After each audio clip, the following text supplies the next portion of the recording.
Welcome, everybody. It's a great privilege, and I would like to thank ABSL for actually running and leading this Startup Challenge. We have heard today a lot about the fourth industrial revolution, and actually we are living in extremely exciting times.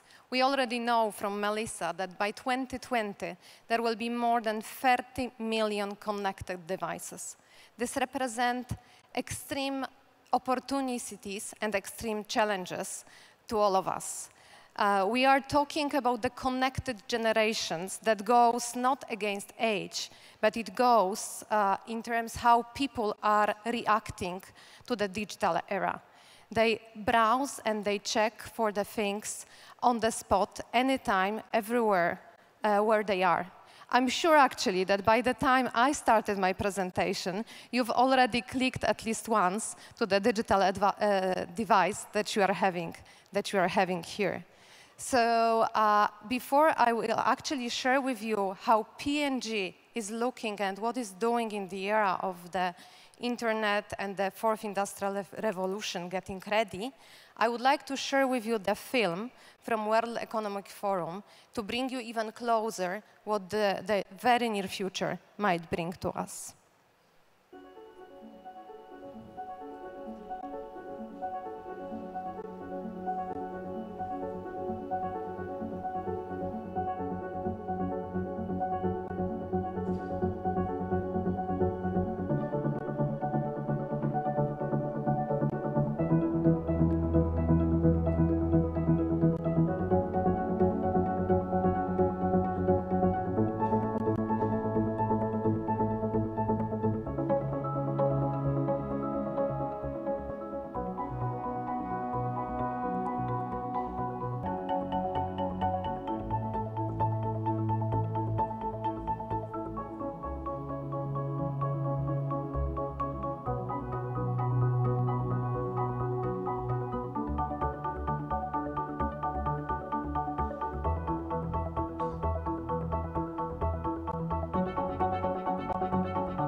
I hope you enjoyed the journey into the future, which obviously brings the same level of challenges as opportunities.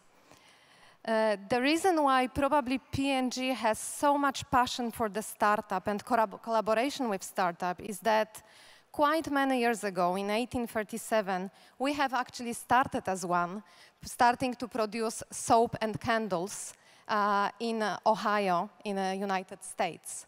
And actually, we have gone through all the third industrial revolution that you have been observing on the film. And now we are getting ready, or actually we are ready, we believe we are ready for the fourth one. And what was critical at that pre-industrial revolution that helped us to gain momentum was that we always had consumer in our mind.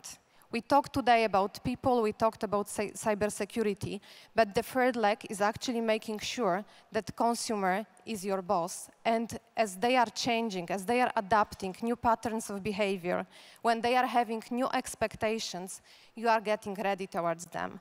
And this is extremely critical in those days, because more than ever before, you all are holding the power. With your mobile devices, you can check for the product everywhere, anytime you want. In the past, all of that was much easier.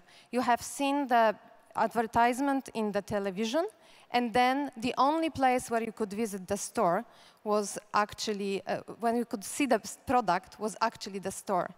Now you are going online, offline. We are going to one store to the other every single time, every single minute you want to. And we need to get ready for this.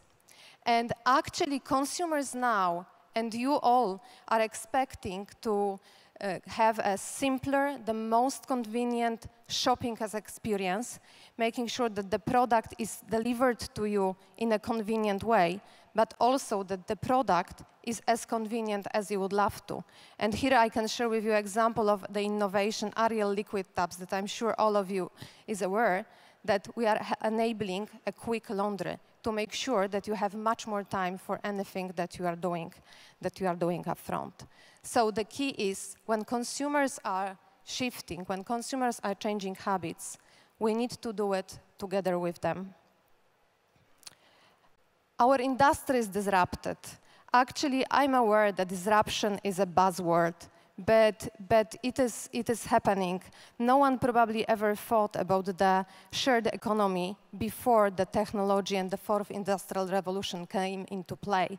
The same actually goes to the P&G, and not only to the product itself, but to the production, to the logistic, to the way we work, to the way we innovate, but also to the way what's happening to the retail. Currently, shoppers are 90% of Europeans are actually connected on the 24 hours, 7 times a week. 80% of them are browsing the product in the store. And they are going from one channel to the other channel. So they are doing shopping much quicker than before. It takes only 20 minutes. They are doing more than 24 shoppings a month, which also grow rapidly over the last year. And what's coming next? The voice technology, smart homes, and even autonomic stores that actually will open or are already open in Warsaw, and one will be open in Poznań, are coming to play. So it's not only Amazon Go in US, it's not only Auchan Go in China, but very soon you can experience the autonomic shops also in Poland. And we need to get ready for it. But what we like to look at P&G, it's not only that there are challenges, but most important, that we have the opportunities. And actually opportunities not only to innovate and create the new products, but go beyond and try to create services that will delight shoppers. Here I can give you an example of Oral-B Genius technology. Of course, this is a toothbrush, so the core functional benefit is to brush your teeth. But actually, thanks to the technology and application that has been created, we were able to deliver you experience like you would be brushing in front of the dentist, because application can nicely tell you how well you are doing with brushing, whether you have taken care of all the teeth you have, and what you need to improve. And we have data confirming that people who are using this toothbrush are actually brushing teeth properly. They are doing it for 2 minutes, as we are recommended, not 45 seconds. And actually, within 2 weeks, you have 80% plus gum reduction. So it's not only about the product itself, but it's about what you deliver with the service of this product. Another example can be a Pampers button that we also are testing in Poland, where actually you can press and order Pampers product delivered to your home, and then courier will bring it up to you in front of your doors, making sure that it's not ringing the bell, not to wake up the kid that maybe finally, hopefully, fell asleep. So this is actually what we are looking for, and looking actually even for more, because all the technologies that we previously have heard of, virtual reality, Internet of Things, artificial intelligence, this is bringing completely new areas of exploration, new areas to deliver new sources of growth. But what I believe is very different versus in the past 3 revolutions, or overall in the past, we need to innovate how to innovate. In the past, similarly to this path to purchase, it was much easier. We entered to the labs, we asked few shoppers to share their perspective or consumers to share their needs, and then we created the products. Nowadays, actually, we need to leverage the communities, we need to leverage ecosystem to be able to find a new solution that will delight our consumers. And that is actually a place where we invite startups and we invite other partners, because the growth of knowledge in recent years is exponential. And no one knows it all. And we are not able, only through the sitting of the desk, invent the new technologies, new products, new services.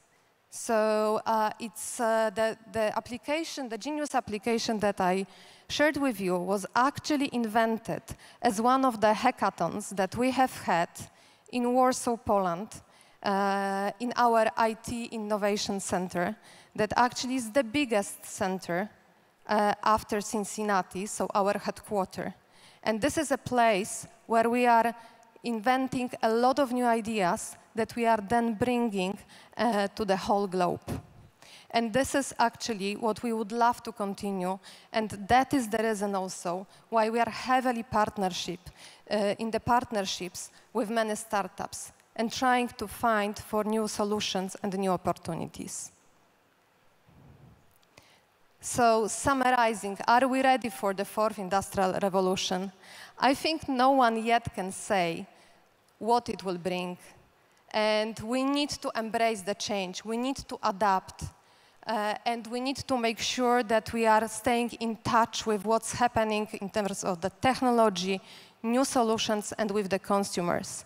So this is nothing new. We've always been embracing change. But as a huge corporation, the challenge is that we need to embrace it much quicker than before. That's why so many partnerships.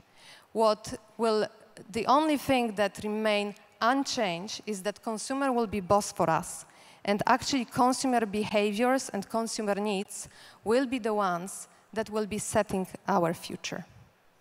Thank you for attention, and enjoy the IBSL Startup Challenge Final. Thank you very much. Thank you very much. And please stay with us, please. Because Joanna, at a certain point of this presentation, has asked a key question. What's coming next? Startup Challenge. And now this is the moment to invite our fantastic members of the jury. Joanna Bogdanowicz is the jury leader. Melissa Hathaway, you know her, of course, perfectly. Barbara Rudnicka, dyrektor inwestycyjny Agora S.A. Jacek Ratajczak, co-founder of the Plug-in Foundation, Polish Innovation Diaspora. Magdalena Jackowska-Rejman, CEO TechBrainers, and John Frankel, partner FF Venture Capital. John is the founding partner of FF Venture Capital, a venture capital firm based in New York City.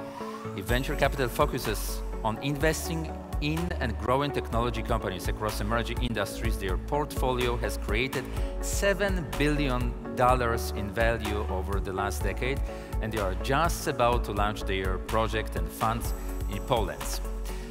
And what's going to happen now? We have our 6 competitors in our Startup Challenge. They will have 4 minutes for the presentation to convince the jury and you, ladies and gentlemen, that their idea is the best one on the floor, and then you will vote. But before that, before the voting moment, jurors will have 2 minutes for asking key questions. Okay, the first competitor, Ultimate AI. Please go to the stage.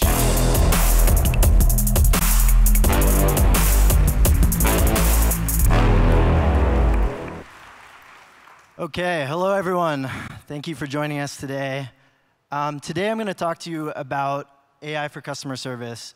It's not the sexiest topic of all time, but it's important because we all deal with customer service at some point in our lives.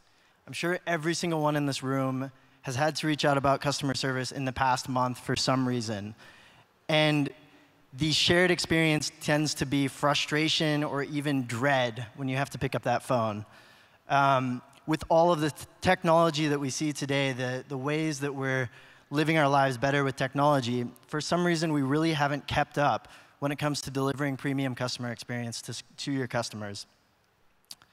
So if we look at how customer service has changed in the past 50 years, there's been a real fundamental shift.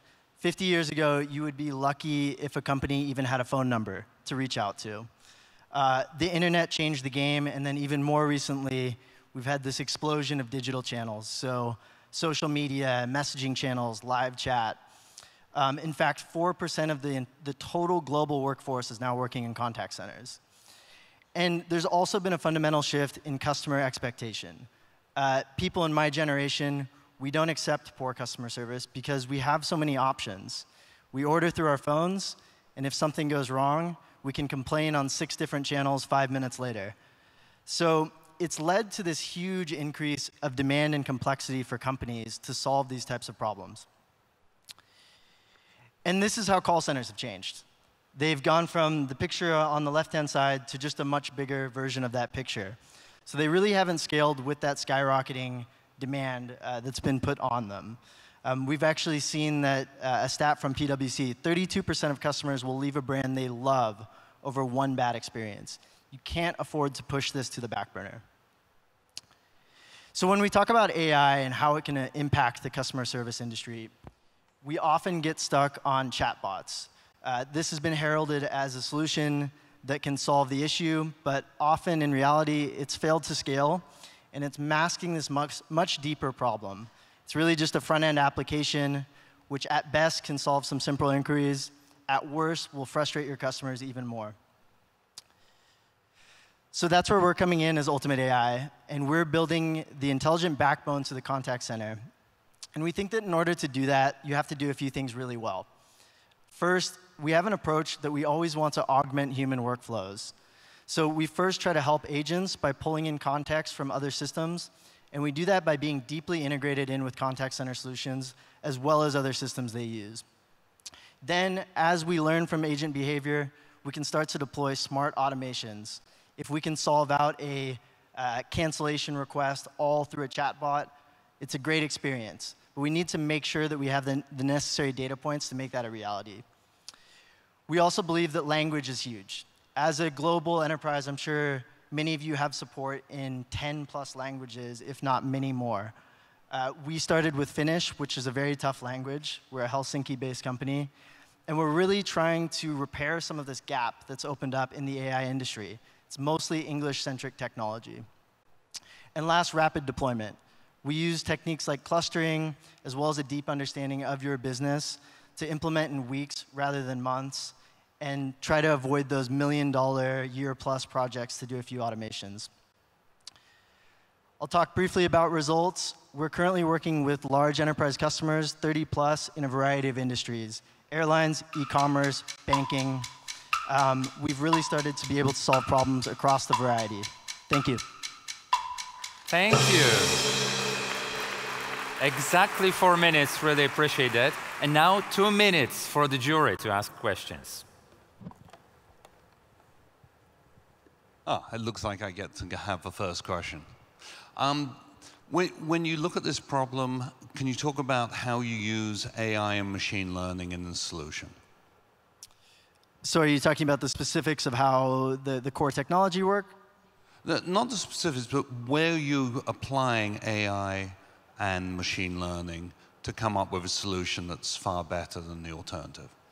Yeah, so really good question. We have a deep integration with the contact center as sort of the first point of contact. So whether that's Salesforce, Genesys, SAP, any text-based inputs that flow in, what we're doing is we're determining what is the intent behind the message, and from there we apply a logical layer. Now, a big differentiator is that model of supplying agents with contextual answers, because every time an agent uses those answers, it feeds supervised training data into the model, which allows us to be a lot more accurate in the future. That's really what opens up the possibility of more advanced automation and better understanding across the whole model. Thank you. What is your commercial model? Yeah, our commercial model, so we generally try to sell our whole platform, which includes automation as well as agent suggestion. We also have an analytics dashboard and an agent management dashboard. and we charge based on volume. So generally, we'll work with companies to determine success criteria around deflection percentages and efficiency percentages, and it's based on the tiers of conversation volume that they have.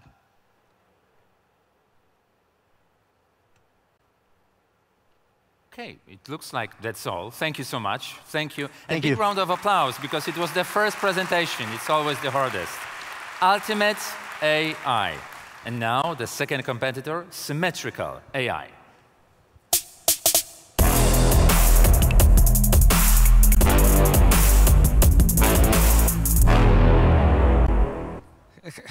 Hello, everyone. My name is Piotr, and I'm co-founder of Symmetrical AI.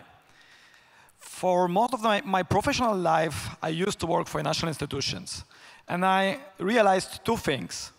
So first of all, there are good customers for financial institutions, there are OK customers for financial institutions, and there are bad customers for financial institutions.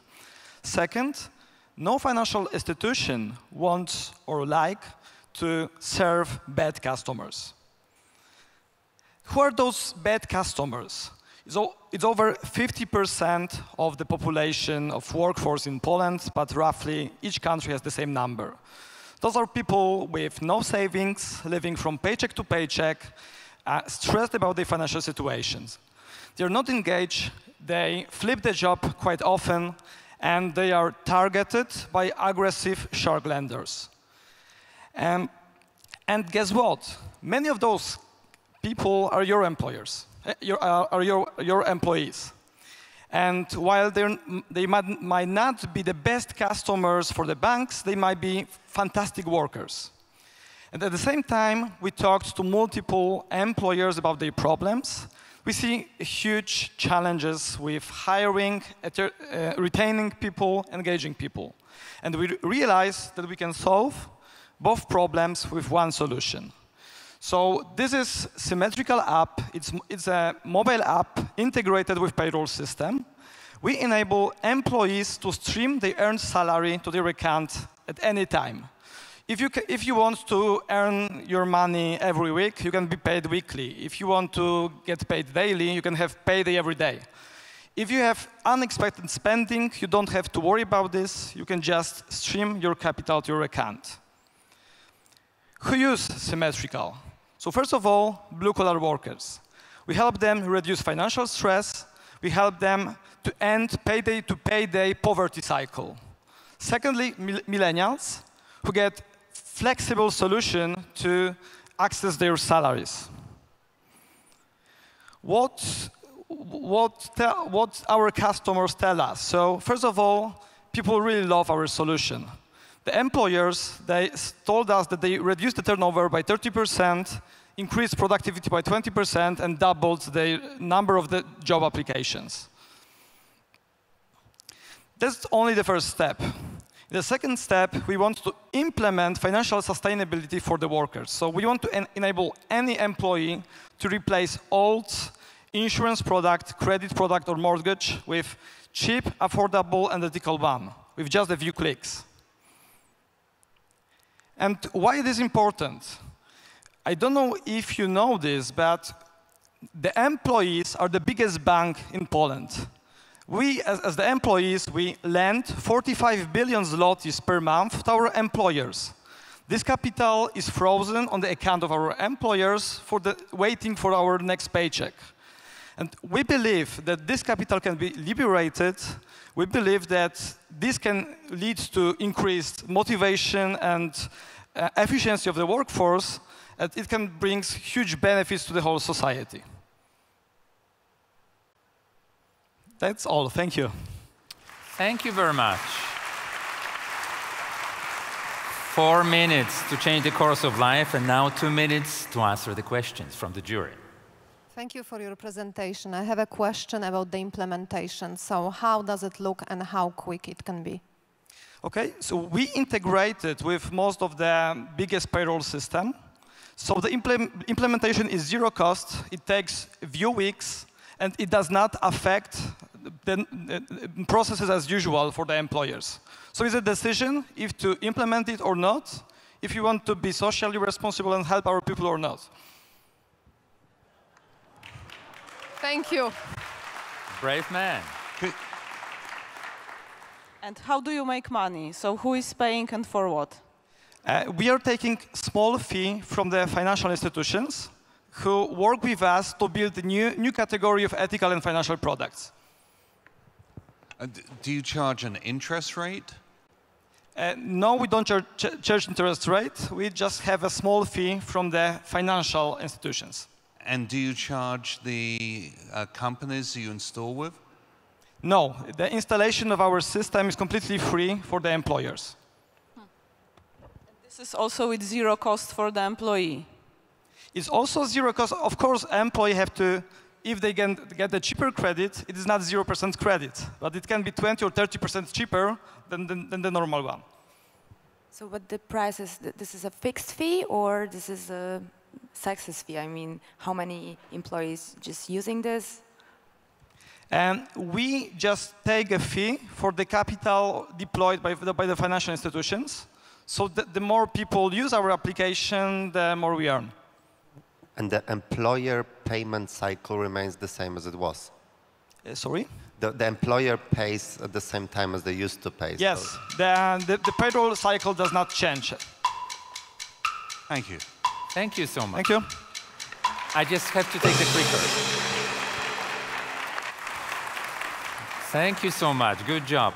And I especially like the question, how do you make money? I'm not sure whether you remember when Mark Zuckerberg was answering the questions of senators on the Capitol Hill, and one of the oldest senators on the Capitol Hill asked the question, hey, young man, so how do you make money if Facebook is for free?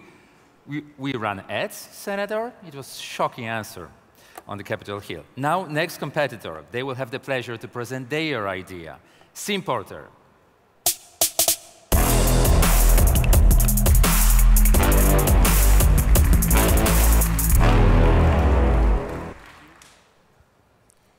Hi. 94% of all new products fail.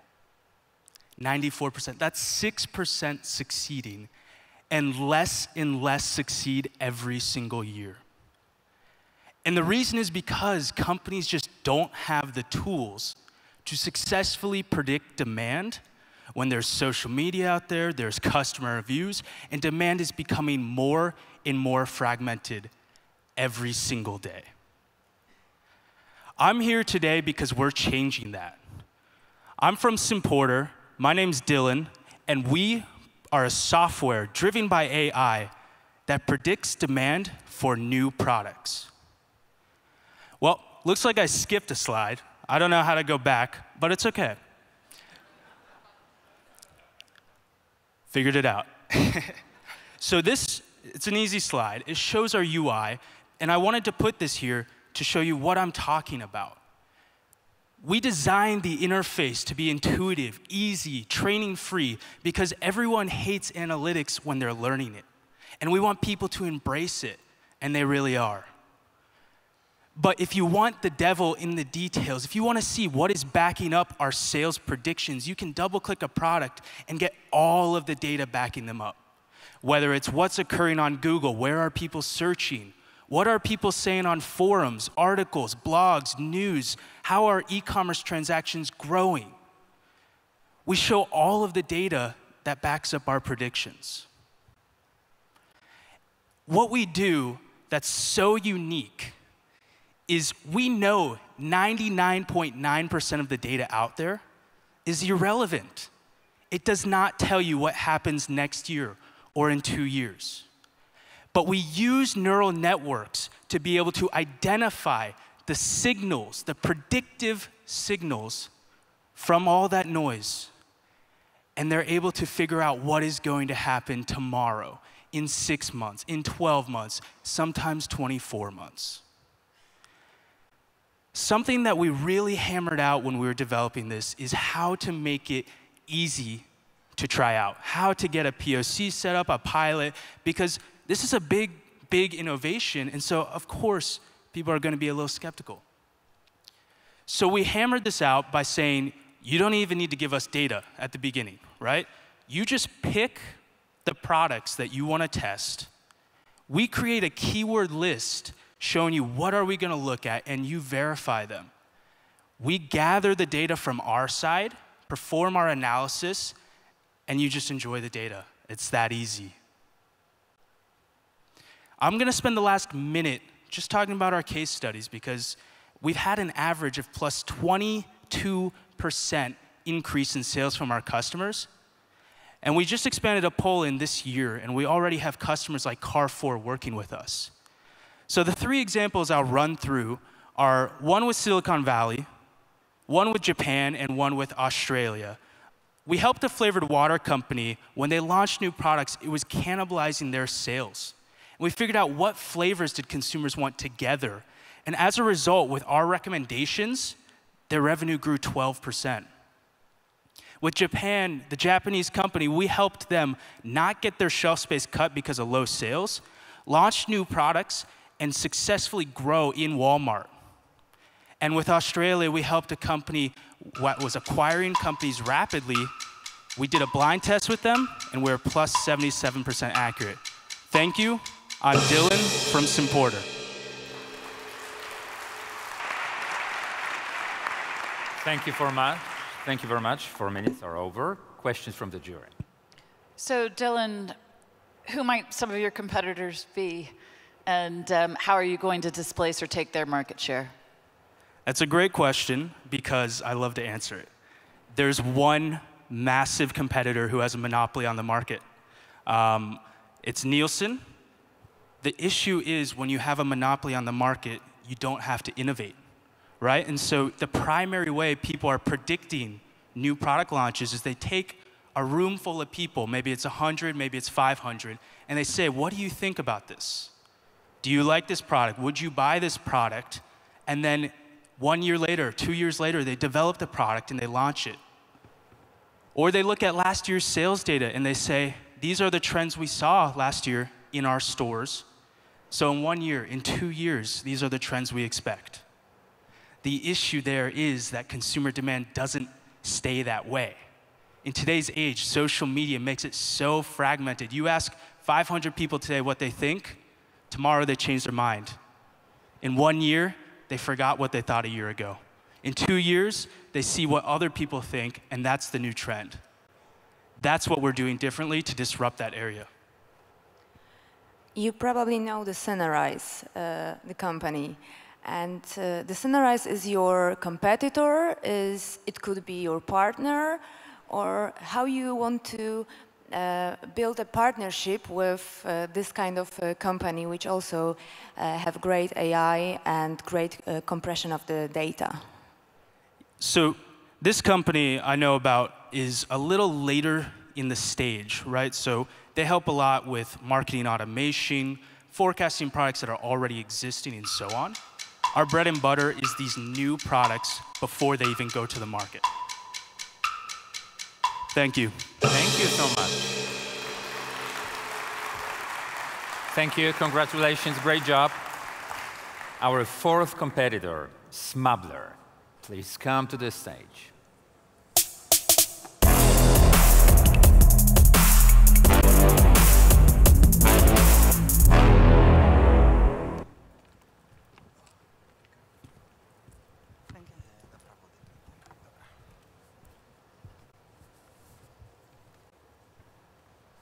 Hi, my name is Luke. I'm the CEO of Smubbler, where we create language technologies for business knowledge automation. And hi, my name is Zaga, and I'm CTO at Smubbler, and we as well, R&D company. So as typical chief of technology, I'm happy when I can talk about some technical details, so maybe start with some equation.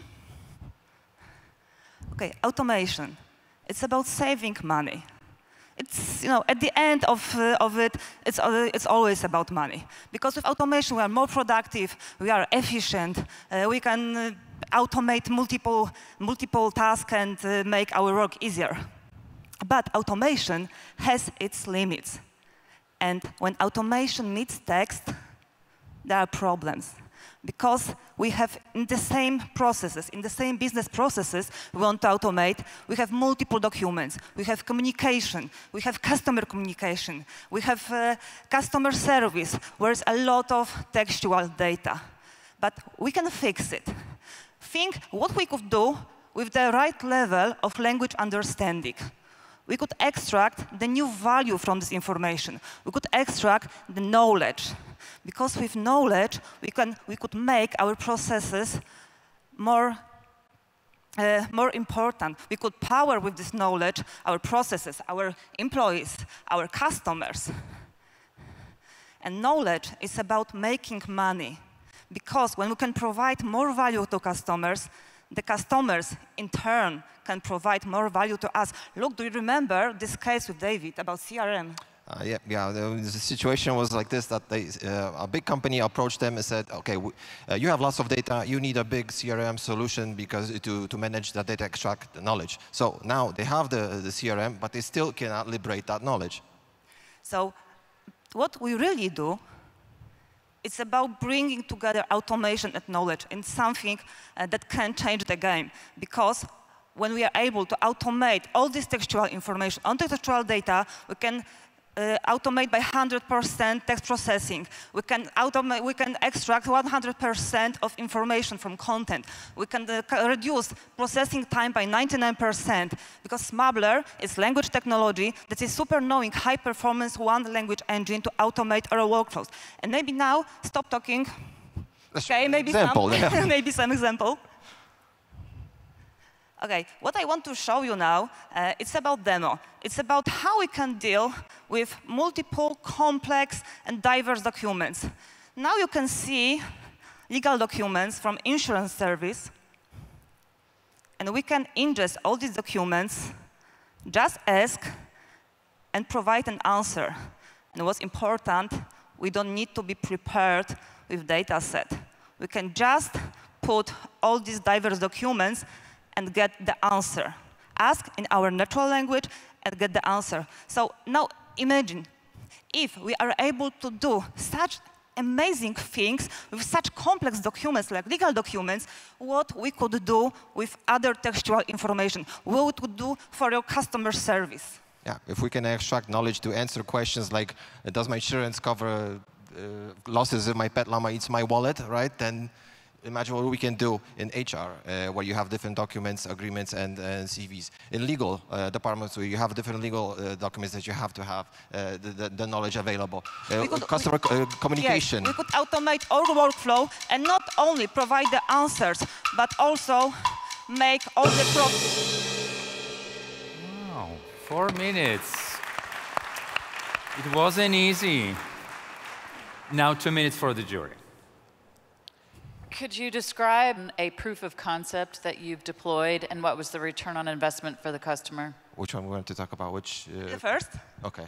Okay, so the first proof of concept. So imagine this very big company, utilities company with millions of customers, and they have problem in their customer service because I'm not sure if I remember correct, but there was about 60% of other categories, and this company wasn't able to properly automate all communication analysis. Because if you are able to extract knowledge, because if you're able to understand what your customers are talking about, you can provide the proper information to the right system, you can provide the proper information to the right people, and you can provide, in turn, the right answer. So our proof of concept was for these big utilities, energy companies. We get this data, so, and of the very first test, we achieve over 92% of accuracy with dealing with this data. Total elimination of human error categorization,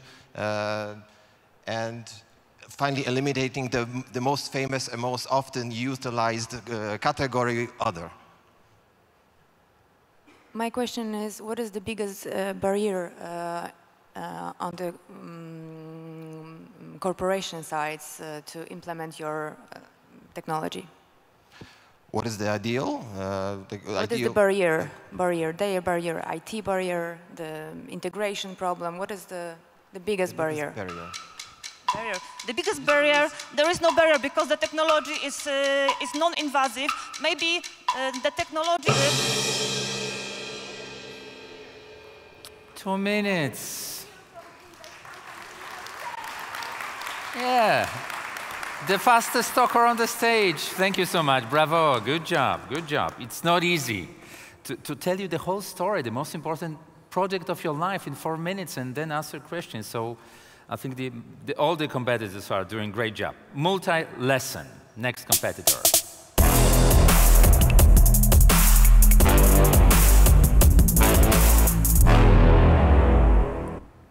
Hi guys, I'm Kami from Multilesson. I'm so excited to be here and extremely proud to tell you a little bit about my startup. I want to start with sharing my thoughts about the successful startup. I believe it's supposed to have 3 things. It's supposed to be simple, efficient, and makes a profit. Our service is simple. We teach people the foreign languages on a non-wage benefit option. So with the small amount of 200 zloty per month by the employer, the employees gain access to over 2,000 experienced teachers in 25 different languages to have unlimited number of private, face-to-face language lessons. We are the multi-sport for language lessons. We are efficient. We use Uber-style web application to perfectly match the students with the teachers. We use sophisticated machine learning algorithms to manage the supply of the teachers. We operate all over Poland, and our customers are extremely happy with our service. They love it. But you know who else loves our service? Your employees. We asked Kantar to make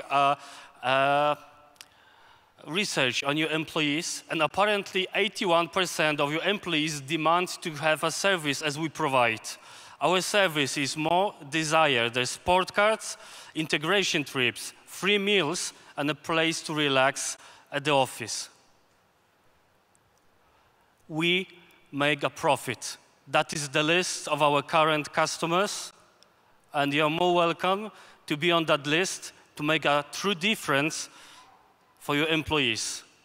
If you want to be on that list, please, that's my credentials. You can approach me afterwards. You can call me. You can write me. Thank you. Hey, it was a little bit more than 2 minutes. Hey, that was brave strategy to use only 2 minutes. And now 2 minutes for the jury. Thank you very much for the presentation. I have a question, challenging one. What's your biggest failure till now? Not in life, of course. It's a hard question, to be honest. I guess the biggest failure is... You have 2 minutes, less than that. You know, we anticipate the time that the corporation needs to make a decision. We've got a perfect product. Everybody demands that. And yet it took so long for you to make a decision. Thank you. How do you know that the customers love your application? How do you measure that? We make a survey with our customers. We are very close. So for now on, we call almost everybody that is provided with our service. So you simply ask them. Yes, simple as that. How do you scale? You need a lot of teachers for a lot of people. So. You see, we're using this application, so we've got the technology that needs to be simply to be copied. By telling about the teachers, we are already having the system to employ them. We actually about on the edge to entering the German market, so we are scaling as we speak. We've got full department that is specialized in finding the teachers on the places. What's the most unusual language you've been asked to translate, teach? Swahili. How do you test the proficiency of the customers and actually attest to their skills? We're using deep research of each of our teachers. So Thank you. Great job, great job. And I really like the question, how do you know clients love your application? We ask them. It's so simple, right? Do you love me? Yes, I do. Very Shakespearean. Romeo and Juliet, bravo. The last competitor, I think, is coming to the stage. Veturai, 4 minutes for you.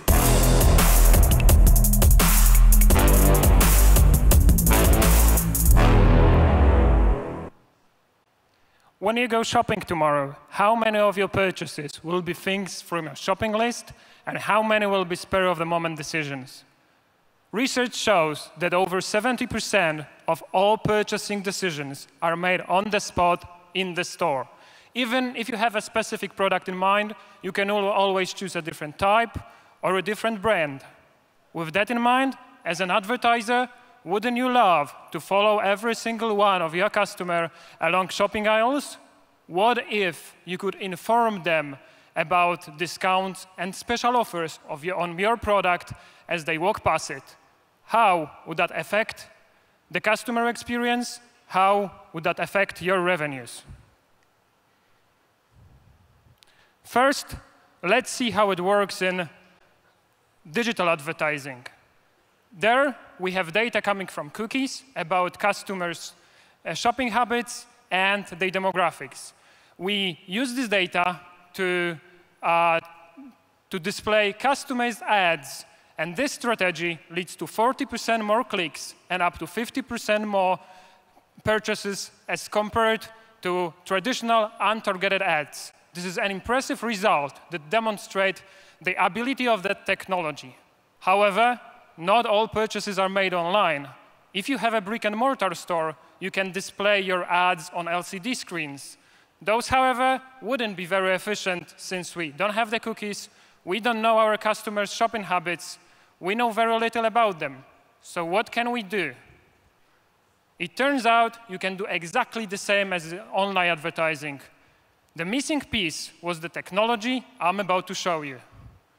Imagine Sarah. She is our sample customer. She's strolling down a shopping aisle. As she's approaching the screen, we can identify visual characteristics of her in real time. Young female, prom, glasses. We can use that information to display an ad customized to her needs exactly as we would have in digital advertising. What if Sarah went outside for a walk and it started to rain?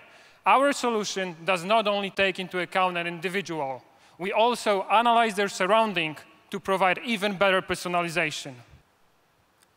This is a revolutionary solution which revolutionizes the way you interact with your customer. This is as if you provided them with a personal shopping assistant that gently nudges them into the right direction. Sarah got everything she wanted. She had a positive shopping experience. There is 80% chance that she will come back and buy more. In addition, you make sure that your products are shown only to people who might be convinced to buy it. Such personalization can lead to 50% reduction in acquisition costs, 5 to 15% increase of your revenues, and 10 to 30% improvement of efficiency of your marketing spend. If there is one thing I would like you to take out from this presentation, is that our technology brings all the power of ad tech and digital advertising to the outdoor media. If you want to be a part of this revolution, the best time is to talk today. Thank you very much. Thank you very much. And now time for the jury, 2 minutes. And what about the GDPR? So how individual is your individual targeted customer? Our solution is fully GDPR compliant. We are not saving any personal data. We are only analyzing the footage, but none of the footage is stored, nor identifiable or personalized data is stored. We only save general statistics about detraction. In the United States, we have passed a law that does not allow you to track geolocation. So how would this work elsewhere? Sorry, could you repeat the question? In the United States, we passed a law in California that you can no longer use geolocation data to track and market the customer. we're not using any geolocation data. We are only analyzing the footage of what is happening in the store. We're not connecting it with your mobile devices. We're not tracking your mobile devices. We only use the camera. I would argue that it is geolocation data. You know that I'm in the store. You know where I am. That's a geolocation. Okay, sure, of course, but we are not saving any personal data. Ouch. I have one question on, are you already live? And you have the data, how many people are actually really able to look at the screen and remember anything from the advertisement? We don't have such data. We know that the digital signage is 11 times more efficient than traditional way of out-of-home advertising, and we are sticking to that number. It's very efficient, and when we combine it with our technology, we can additionally improve the efficiency of the outdoor advertising. It's not your data, right? It's only the general data. Yes, it's general. Thank you. Are you up and running today with live customers? No, for this particular solution, we haven't implemented yet, but the technology we use already was implemented. Thank you so much. Be optimistic. It was okay. It was okay. But please stay on the stage. And I would like to ask to get back to the stage all of the participants of our Startup Challenge.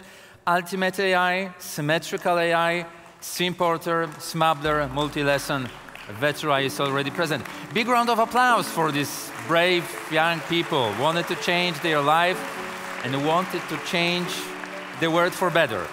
And I just want to remind you, you are the jurors of this competition. Just go to your mobile application, ABSL Summit, go to the survey tab, then press Startup Challenge, and then cast your vote. You will decide who is People Choice Award winner. But at the beginning, we have some special awards. At the beginning, the first special award will be delivered by Orono Ryan Basu. It will be an award of BNY. Orono Ryan Basu is the head of technology, Poland BNY Mellon. Please join us.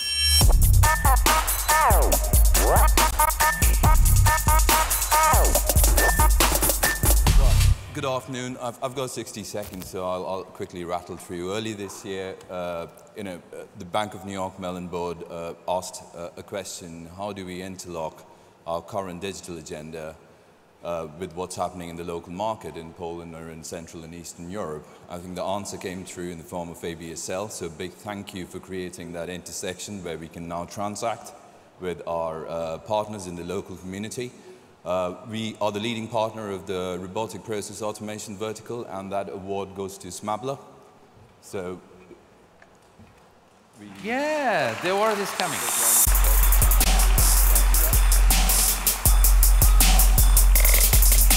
Congratulations. First special award goes to Smubbler.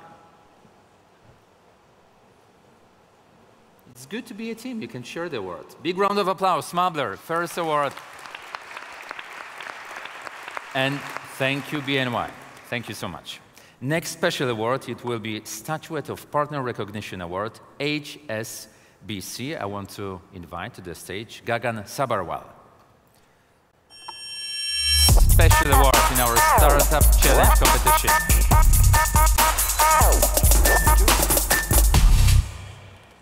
First of all, I would like to thank ABSL for starting this wonderful initiative and encouraging the startups. HSBC was founded in 1865, and today we are one of the largest banking and financial service organizations across 66 countries, and we entered in Poland in 1990. At HSBC, we connect customers to opportunities, and startups continue to be innovative and create huge impact on the economy and their consumer. And today, I am here to present an award a special award to entry to the Slush conference in Finland later this year, and I choose Symmetrical. Congratulations.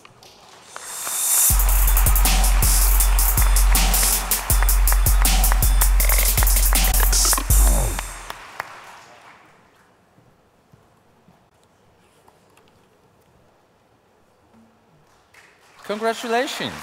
Yeah, good job. Thank you so much. Thank you, HSBC. We have 2 special awards. And now it's the time for the People Choice Awards. Let's say that we have last 10 seconds to vote. Just go to your mobile application, find Survey tab, then go to Startup Challenge, and then cast your votes. Probably last 6 seconds. The time is over. And now we'll see on the screen who is the winner of People Choice Awards. Symmetrical AI. Congratulations. And to present the award, I want to ask to get closer to the stage 2 people. Jacek Ratajczak is a member of the jury, so please come a little bit closer. And Łukasz Czajkowski, Head of Membership Network and Community. Jacek Ratajczak, Łukasz Czajkowski. People Choice Awards. Symmetrical AI is the winner. Great job, great job.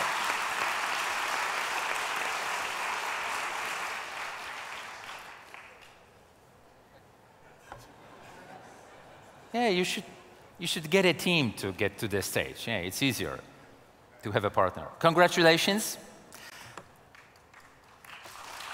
And I think Jacek should get back to the jury because that will be an important part now for the jury to vote. I want to say thank you to Łukasz Czajkowski. Maybe we'll keep the award here for a moment, and then I will deliver it, I promise. Thank you so much.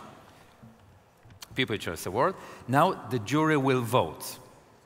And I have a pen to count it. You will vote for every participant of the Startup Challenge. Of course, it's up to you to vote for it. First competitor, Ultimate AI. Do we have any votes for Ultimate AI? Oh, maybe one? Okay.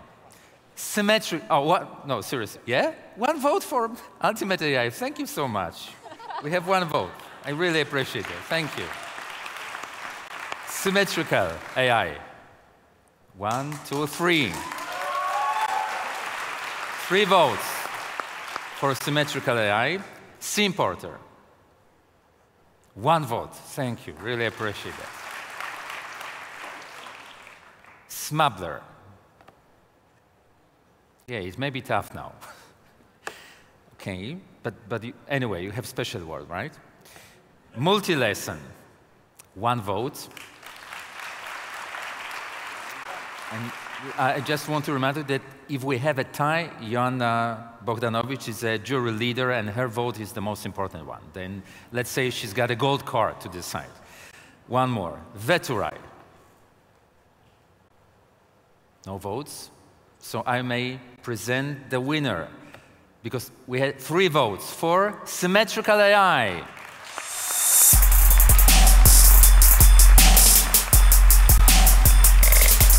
And to present the award, I have the honor to ask our Minister of Entrepreneurship and Technology, Jadwiga Emilewicz. Madam Minister, please join us on the stage. I do hope you are here with us. Marcin Nowak from ABSL will deliver the award. Fantastic, Marcin. Next Minister of Entrepreneurship. Fantastic, Marcin. And Joanna Bogdanowicz. Marcin, clear path to go up. Congratulations. Joanna Bogdanowicz, Marcin Nowak from ABSL, and Symmetrical AI, the winner of this year's Startup Challenge. Great job. Great job. Big round of applause for all competitors of our Startup Challenge. Thank you so much. Great pleasure. Thank you, Marcin. Great job. Really appreciate that. And now this is time to celebrate. So we have a lunch break until 3:30. And then we'll start our incredible emotions. So let's see again at 3:30. Thank you so much. Congratulations to you. Thank you.